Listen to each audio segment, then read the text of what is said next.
লোক আক্ৰান্ত হৈছে সেইসকলৰ চিকিৎসাৰ বাবে আপোনালোকে কিছু আৰ্থিক সাহায্য বিচাৰিছিলে।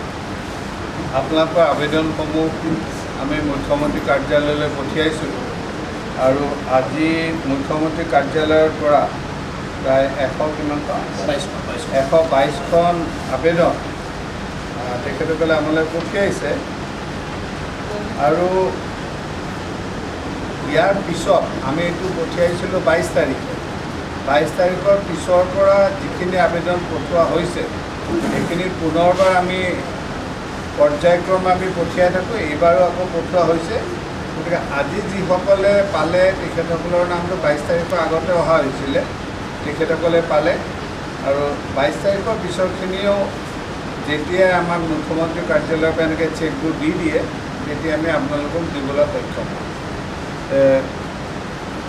যিখিনি আমাক পইচা দিছে এই পইচাখিনি এখন চেকৰ ফৰ্মত দিছে। আপোনালোকে এইখন ভালকৈ নি বেংকত জমা দিব আৰু আশা কৰিছোঁ যে আপোনালোকৰ সম্পূৰ্ণভাৱে নহ'লেও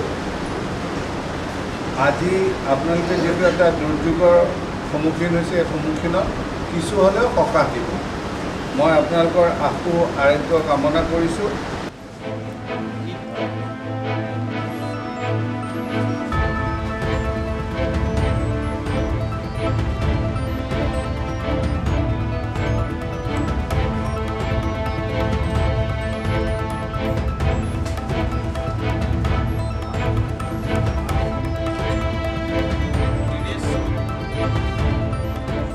আজি আমি ইয়াত আমাৰ পূব গুৱাহাটী সমষ্টিৰ সন্মানীয় বিধায়ক সিদ্ধাৰ্থ ভট্টাচাৰ্যদেৱৰ উপস্থিতিত মুখ্যমন্ত্ৰী সাহায্য পুঁজিৰ পৰা যিসকল দুৰাৰোগ্য ৰোগত ভুগি আছে তেনেকুৱা ব্যক্তিক আমি সাহায্যৰ চেক প্ৰদান কৰিছোঁ আৰু তেখেতসকল যথেষ্টখিনি উপকৃত হ'ব এই সাহায্য পুঁজিৰ জৰিয়তে। আৰু তাৰ বাবে আমি দলীয় কাৰ্যকৰ্তা বা ছাৰৰ অফিচৰ ফালৰ পৰা মুখ্যমন্ত্ৰী মহোদয়কো ধন্যবাদ জনাইছোঁ। লগতে আমাৰ যি এই অনুষ্ঠানটোত উপস্থিত থাকিলে বিধায়ক মহোদয়ক আমি ধন্যবাদ জনাইছোঁ। তেখেতে খুব সুন্দৰভাৱে গোটেইখিনি ব্যক্তিৰ মাজত চেকখিনি বিতৰণ কৰিছে আৰু আগন্তুক দিনতো আমি মুখ্যমন্ত্ৰী মহোদয়ৰ পৰা এনেকুৱা ধৰণৰ সহায় সহযোগিতা সদায় কামনা কৰিছোঁ। আজি প্ৰায় 122 গৰাকী দুৰাৰোগ্য ৰোগত আক্ৰান্ত হৈ থকা ব্যক্তিক ইয়াত চেক বিতৰণ কৰা হৈছে। প্ৰায় 35 লাখ টকাৰ চেক বিতৰণ কৰিছে। গতিকে আমি মুখ্যমন্ত্ৰী মহোদয়ৰ লগতে বিধায়ক মহোদয়ক ধন্যবাদ আৰু কৃতজ্ঞতা জ্ঞাপন কৰিছোঁ।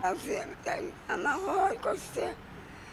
গৰীব মানুহ, পইচা নাই, এৰিয়া খাওঁ চাওঁ তথাপিও ভাল পোৱা নাই। কেঞ্চাৰ বেমাৰে গলত হৈছে, কি কৰিম উপায় নাই। সেইকাৰণে এপ্লাই কৰোঁ গভৰ্ণমেণ্টৰ তাতে, উপায় নাই আৰু।